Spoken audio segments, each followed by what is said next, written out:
Alô, amigos, tudo bem? Vocês não sabem onde eu estou, mas eu sei, estou em casa, a mesma casa de sempre, da onde eu transmiti todas as minhas aulas. Como que eu vim parar aqui? Bom, a história é muito breve, né? Eu estava no hospital e me ofereceram um voo repentino para dali 15 minutos. Eu não ia perder esta oportunidade, mesmo porque logo que eu cheguei ao Brasil, fui internado no INCOR, apareceu lá uma convocação, né, das autoridades ao diretor do INCOR, Dr. Ramírez, para que explicasse como eu tinha ido parar lá, como se fosse preciso explicar, né, a entrada de um paciente no hospital público, onde eu entrei pela via da emergência, como aliás todo mundo. Né? Não havia segredo nenhum, não havia favorecimento nenhum.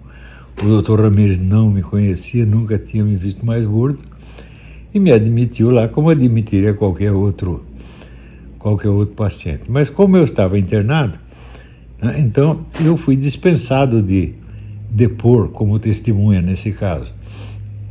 E as autoridades ficaram esperando que eu me recuperasse, saísse do hospital, para daí talvez me convocar mais tarde. Não chegaram a convocar. E eu falo, não vou ficar aqui sentado esperando que eles me convoquem algum dia. Já se apareceu essa oportunidade de ir embora, vamos embora, né? E fomos, pegamos o voo. A coisa foi tão rápida que eu não pude nem me despedir do pessoal do hospital onde eu estava, que já não era um INCOR, era um hospital particular, né? E tanto no INCOR quanto nesse hospital fui muito bem tratado. Estou gratíssimo a médicos e enfermeiros, não vou dar o nome de um por um, porque são muitos, né? Mas estou muito grato a eles, espero que Deus os recompense nesta vida e na outra. E que me desculpe pela saída assim muito rápida, o pessoal chama saída francesa. Mas não é que eu não fui escondido de ninguém, simplesmente tinha que assim, embarca agora ou esqueça, não vai ter outro voo para você. Eu fui, entrei no avião e viemos para cá, né? Eu e a minha queridíssima Oxane estamos aqui muito felizes, já encontramos os nossos netinhos, encontramos o nosso Pedro, encontramos a Tiffany, né? E só não encontramos a nossa cachorrinha Mel porque está lá na casa do Pedro, mas logo a encontraremos. E eu já cheguei aqui cheio de planos. Um deles que eu tenho é de refazer a história essencial da filosofia, refazer numa versão bem mais completa e bem mais formal, mais perfeita, assim, literariamente, de modo que a linguagem dela já se adapte a uma versão escrita, uma edição escrita. Eu vou fazer isso, custa o que custar. Pode demorar um pouco, mas eu vou fazer. Mas, sem esquecer que o nosso conhecidíssimo Paulo Giraldelli já plagiou o título e lançou uma porcaria chamada História Essencial da Filosofia, que eu não tenho a menor ideia do que seja. Então, aliás, usou o título sem nem saber, porque eu explicava ali que o título História Essencial, ele contém uma contradição, porque história é o desenvolvimento temporal, né, de um fenômeno, e essência é a estrutura permanente e imutável de uma coisa, estrutura que faz com que ela seja o que ela é de modo permanente. E que, portanto, ao dizer história essencial, eu estava dizendo que a filosofia se define precisamente como um choque, uma contradição, uma dificuldade permanente que os filósofos tentam tratar, não digo resolver, de geração em geração, né? Também havia ali a minha teoria de que a filosofia surge, na verdade, ela surge apenas com Sócrates. Os chamados pré-socráticos não são filósofos no sentido moderno, são antes mestres no sentido gnóstico da coisa, né? Enunciadores de segredos do universo, né? Segredos verdadeiros ou falsos, né? Abstraídos de qualquer discussão filosófica propriamente dita. A discussão filosófica começa realmente com Sócrates. Então, considero Sócrates o fundador da tradição filosófico ocidental, continuado imediatamente por Platão e Aristóteles. Portanto, esta é a fundação da filosofia: Sócrates, Platão e Aristóteles. E a filosofia surge não como uma disciplina, mas como um projeto, como algo a realizar-se ao longo das gerações. Então, aí que eu chamei a filosofia de projeto socrático. E as lutas para realizar esse projeto compõem a história da filosofia. Esse projeto, por sua vez, não se realiza como o enunciado de uma doutrina final e acabada, mas como uma série de esforços de indivíduos humanos que buscam, vamos dizer, coerenciar a sua experiência pessoal com uma visão a mais completa possível do estado de coisas no mundo do conhecimento. Como eu defini, então, a filosofia é a busca da unidade do conhecimento na unidade da consciência e vice-versa. Esse vice-versa quer dizer que a busca da unidade da consciência nunca se realiza completamente, mas ela exerce uma influência retroativa sobre a própria consciência que se envolve nesta atividade. Eu gostaria de contar essa história com mais detalhe do que contei nas primeiras versões da História Essencial da Filosofia. As versões foram 3, que eu saiba. Houve uma em São Paulo, outra no Rio de Janeiro, outra no Paraná. É isso. Cada uma delas, eu creio que a do Paraná foi a mais completa possível, mas mesmo assim ainda falta muita coisa. Por exemplo, toda a parte de filosofia islâmica que eu prometi explicar melhor, acabei não explicando melhor de maneira alguma, apenas mencionei mais ou menos de passagem. Eu gostaria de entrar mais profundamente nesse detalhe. E, sobretudo, eu gostaria de fazer uma obra que tivesse uma utilidade didática maior, que pudesse servir realmente de obra introdutória ao estudo da filosofia, pudesse servir assim a história da filosofia brasileira padrão. Eu gostaria, essa é uma ambição que eu tenho, porque existem várias histórias da filosofia brasileira, né? As melhores são muito antigas, dos anos 30, né?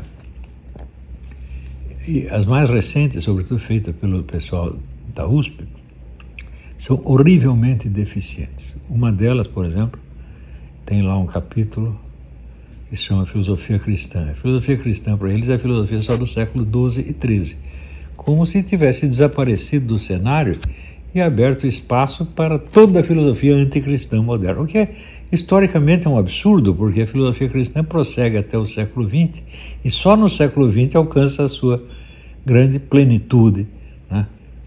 Com filósofos que são totalmente desconhecidos desse meio universitário brasileiro, que é um meio de analfabetos, né? Filósofos de grande envergadura, como Alois Dempf, na Alemanha, e o Louis Lavelle, na França. E outros na Itália, na Austrália, etc, etc. Né? Então, só a história da filosofia cristã, mais especificamente da filosofia católica, ela abrange a história inteira da filosofia. Ela é mais ampla do que a história da filosofia. Mas, como esse pessoal da USP são todos ligados a cultos afro, né? São todos macumbeiros. Eles confessam que são. Houve até uma reportagem da Veja, muito tempo atrás, onde você vê que todos os professores da filosofia USP estavam metidos nesse negócio e ainda diziam: não, nós gostamos disso porque nós gostamos de uma religião sem exigências morais. Eu entendo que é sem exigências morais, porque se você ler ali no livro do Pierre Verger, que o uso das plantas na sociedade Yoruba, no rito Yoruba, você vê que ali existem rituais para fazer cair o pinto do seu adversário, outros rituais para matá-lo. Então, é claro que não tem exigência moral nenhuma, você pode fazer qualquer coisa. Você pode capar o seu adversário espiritualmente ou pode matá-lo, né, espiritualmente, por aqueles métodos tão bem descritos pelo Claude Lévi-Strauss no livro Antropologia Estrutural, né, no ensaio sobre a morte por feitiçaria. Então, é evidente que tudo isso, esse tipo de coisa está fora da filosofia. Se você está metido com isso, você não é filósofo e não será de jeito nenhum, e não vai chegar a compreender isso, que é o que é a filosofia. Mas, se você não se eleva até o nível do pensamento cristão, você está fora. Mas, então, a minha ideia é refazer essa história essencial da filosofia de uma maneira mais completa e mais legível. Na primeira versão teve 34 capítulos, né, gravados e muito mal transcritos.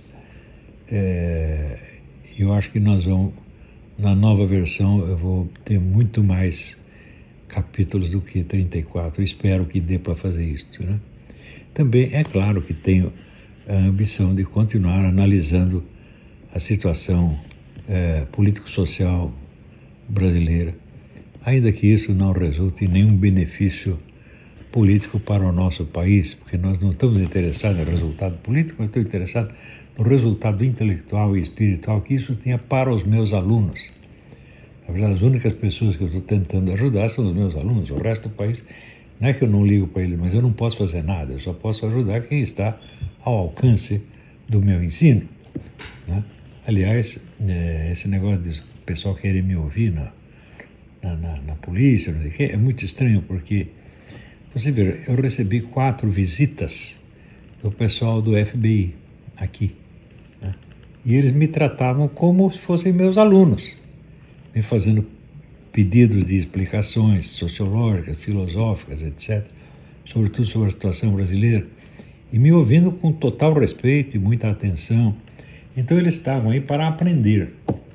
Eu duvido que haja, no meio policial, judicial brasileiro, alguém capaz de fazer isso, porque senão não me convocariam, né? Nem como testemunha. Ao contrário, viriam me procurar e fariam perguntas. Não perguntas policiais, evidentemente, mas perguntas de alunos.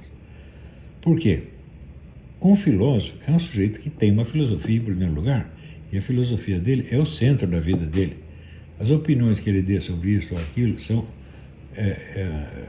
efeitos secundários, remotíssimos, às vezes, da sua filosofia, e você não pode compreendê-las a não ser a partir da filosofia dele.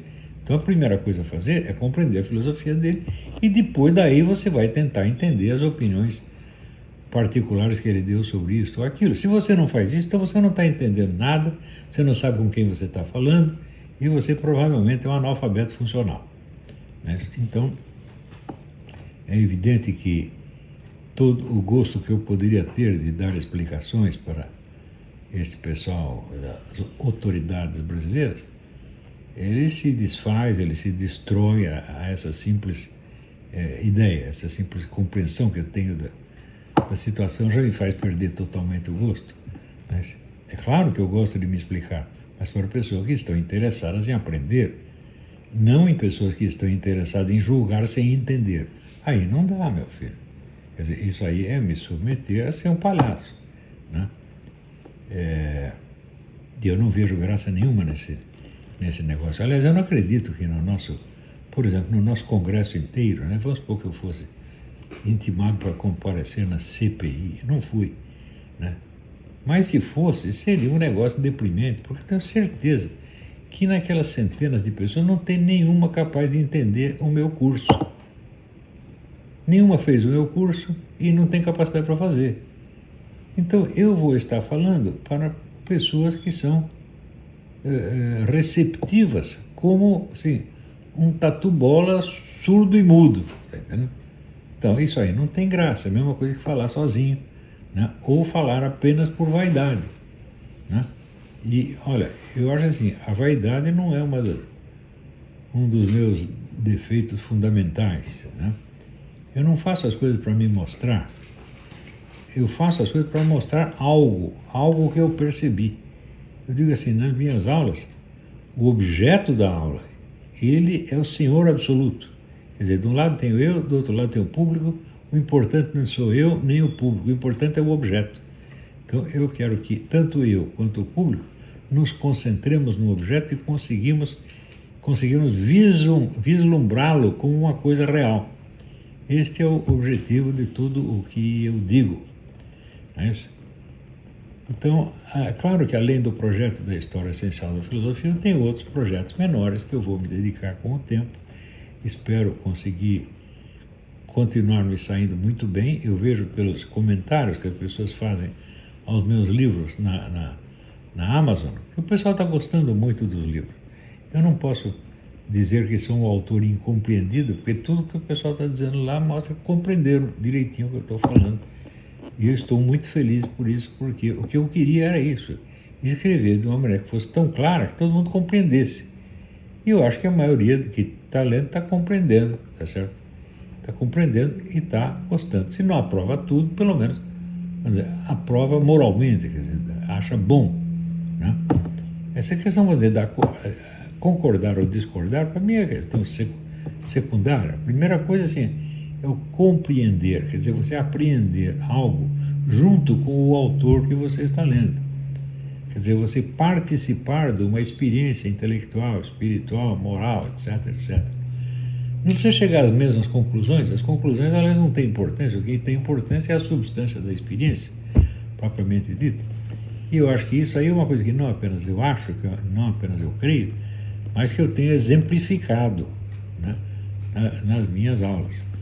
Eu sempre digo o seguinte: só existe ensino da filosofia onde existe um filósofo vivo elaborando a filosofia dele naquele mesmo momento. Quer dizer, não pode ser uma coisa que ele já fez antes que ele está simplesmente repetindo. Não pode ser.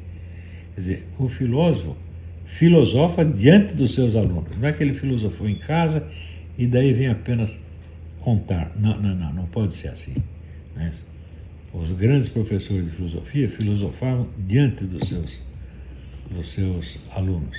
E eu tenho feito o possível para copiar o exemplo deles e vou continuar me esforçando para copiá-los, né? Tomara que tudo dê certo. Deus fique com todos vocês, que Deus recompense todos aqueles que me ajudaram no hospital, né? Não só os médicos e enfermeiros, mas todos que foram me visitar, me trazer o reconforto da sua companhia, do seu carinho, da sua amizade. Eu descobri que eu tenho muito mais amigos do que eu jamais poderia ter imaginado e jamais poderia ter até desejado, né? Isso é uma coisa maravilhosa. Você está comendo lá o seu cachorro quente, né? E de repente aparece uma pessoa que você nunca viu na vida, diz: "Ô, professor Olavo, eu li o seu livro, gostei muito, o senhor disse o que eu estava querendo dizer." Esta frase, "você disse o que eu estava querendo dizer", centenas de pessoas já me disseram, e isso para mim é uma tremenda satisfação, porque isso era o que eu queria fazer, né? Eu mesmo expliquei que você adquire cultura na medida em que você absorve a literatura, a produção literária de um país, e você absorve essa cultura de tal modo que ela se torna você. E daí, corrigindo-se a você mesmo, você consegue tornar essa cultura mais clara para ela mesma, mais clara e mais consciente para ela mesma. E esse é o sentido de todo o meu trabalho. Consequências eventualmente políticas são coisas... Estou pouco ligando para isso. E se o Brasil ficar numa situação política medonha nos próximos anos, é possível que fique, muito bem, nossas esperanças continuam de que o Brasil se restaure culturalmente ao longo dos tempos, se chega a ser alguma coisa, né? Então, dizer, a cultura, a consciência é o principal, né? A política é apenas as partes baixas, né, da vida social. E no Brasil, mais baixas ainda, né? No Brasil, a política é uma atividade francamente imoral e criminosa, né? Que às vezes é melhor nem comentá-la. Muito bem. Então, gente, era isso que eu tinha a dizer. Estou muito satisfeito de estar aqui de volta, feliz de rever os meus netinhos, né? E já estou com saudades de todos os médicos e amigos que eu fiz no Brasil, e um dia, se Deus quiser, voltarei a vê-los aqui ou lá. Fiquem com Deus. Obrigado. Até a semana que vem.